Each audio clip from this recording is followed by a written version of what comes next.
વિદ્યાર્થી મિત્રો, આપ સર્વેનું હાર્દિક સ્વાગત છે આપણી યુટ્યુબ ચેનલ ગુરુ જ્ઞાન શાળાની અંદર। વિદ્યાર્થી મિત્રો, આ વિડીયોની અંદર આપણે ધોરણ 11 વિજ્ઞાન પ્રવાહ અને સામાન્ય પ્રવાહ બંનેમાં કોમન આવે છે એવું સંસ્કૃત વિષયની અંદરનું પ્રથમ પરીક્ષાનું જે પ્રશ્નપત્રનું માળખું છે એનું આજે આપણે ચર્ચા કરવાના છીએ। જે મિત્રો નવી પદ્ધતિ આવી છે 30% + 70% વાળી, એની અંદરનું જે નવી બ્લુપ્રિન્ટ આવી છે એની સંપૂર્ણ સમજૂતી આપણે આ વિડીયોની અંદર મેળવવાના છીએ। તો વિડીયોને તમારે સ્કીપ કર્યા વગર છેલ્લે સુધી પૂરેપૂરો જોવાનો છે। તો મિત્રો, એક ઓફિશિયલ બ્લુપ્રિન્ટ છે ગુજરાત માધ્યમિક અને ઉચ્ચતર માધ્યમિક શિક્ષણ બોર્ડ ગાંધીનગર દ્વારાની શૈક્ષણિક વર્ષ 2024-25 માટેની વિષય છે સંસ્કૃત। એની અંદર મિત્રો ટોટલ 50 માર્ક્સનું પ્રશ્નપત્ર રહેવાનું છે અને 2 કલાકનો આપણો સમય રહેવાનો છે। તો હવે આપણે તેની સમજૂતી મેળવીશું। તો વિડીયો સ્ટાર્ટ કરતાં પહેલાં વિડીયોને હજી સુધી લાઇક ના કર્યો હોય લાઇક કરી દેજો। ચેનલ ઉપર નવા હોય ચેનલને પણ અચૂકથી સબસ્ક્રાઈબ કરી લેજો। અને મિત્રો, વિડીયોને તમારે સ્કીપ કર્યા વગર છેલ્લે સુધી પૂરેપૂરો જોવાનો છે। તો જોઈએ પહેલાં હેતુલક્ષી પ્રશ્નો। 15 તમને પ્રશ્નો પૂછાશે, વિકલ્પ સાથે પણ 15 થશે, ટોટલ ગુણ થશે 15। જે છે ટૂંક જવાબી પ્રશ્ન, એમાં 10 પ્રશ્નોના જવાબ આપવાના છે, 20 માર્ક્સ। ટૂંકી જવાબી પ્રશ્નો 1 પ્રશ્ન પૂછાશે, 3 માર્ક્સ।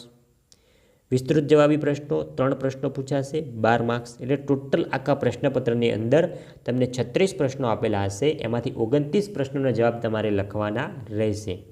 ટોટલ માર્ક્સ થશે મિત્રો 50 માર્ક્સ। હવે જોઈએ કેટલા પ્રકરણ પૂછાશે।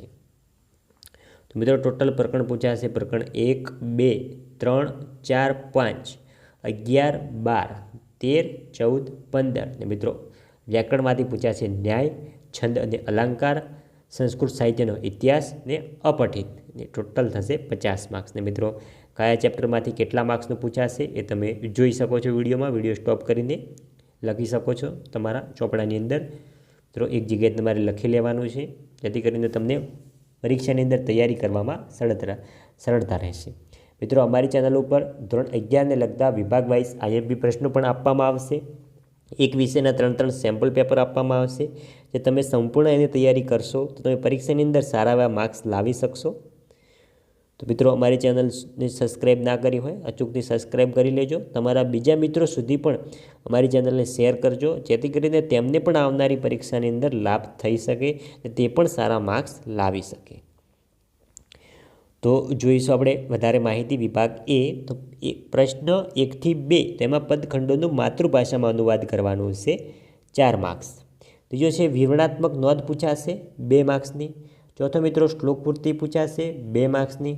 5 અને 6 પ્રશ્નમાં વિકલ્પ પૂછાશે 2 માર્ક્સ। નેક્સ્ટ વિભાગ B જોઈએ તો પ્રશ્ન 7 અને 8 એમાં ગદખંડનો માતૃભાષામાં અનુવાદ કરો, કોઈ પણ એક, એ મિત્રો 4 માર્ક્સનું હશે। 9મો છે વિવરણાત્મક નોંધ, એ મિત્રો 2 માર્ક્સની પૂછાશે। નેક્સ્ટ 10 અને 11 રિક્ત સ્થાનોની પૂર્તિ કરો, એ મિત્રો 2 માર્ક્સની। 12 અને 13 નીચે આપેલા વિકલ્પોમાંથી યોગ્ય વિકલ્પ શોધી સાચો જવાબ લખો, વિકલ્પ પૂછાશે 2 માર્ક્સ। એટલે વિભાગ B પણ આપણો રહેશે 10 માર્ક્સનો। નેક્સ્ટ વિભાગ C જોઈએ તો ગદખંડ વાંચીને પ્રશ્નોના જવાબ લખો, 14મો છે, એમાં મિત્રો 4 માર્ક્સનું રહેશે। પ્રશ્ન નંબર 15 અને 16 સમીક્ષાત્મક નોંધ કોઈ પણ એક લખવાની રહેશે, 2 માર્ક્સની। 17 અને 18 સસંદર્ભ લખવાનો રહેશે, કોઈ પણ એક, 2 માર્ક્સનો।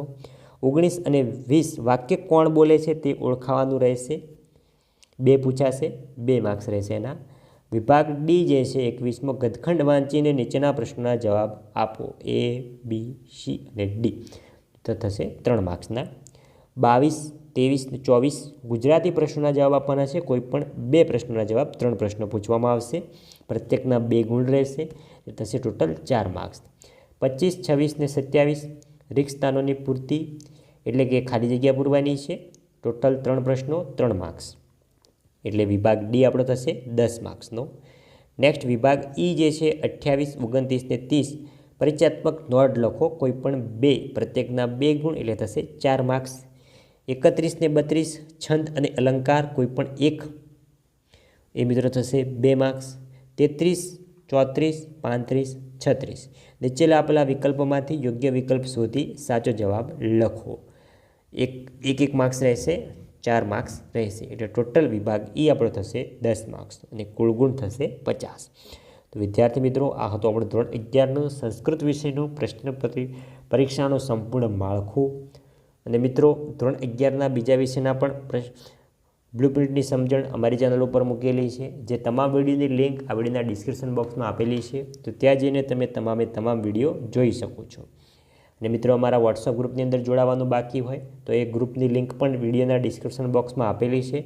તો ત્યાં જઈને પણ તમે અચૂકથી જોડાઈ જજો. આની PDF પણ તમને ત્યાં જોવા મળી જશે. તો મળીશું આવતા વિડીયો સાથે. ત્યાં સુધી આવજો. જય હિન્દ, જય ભારત.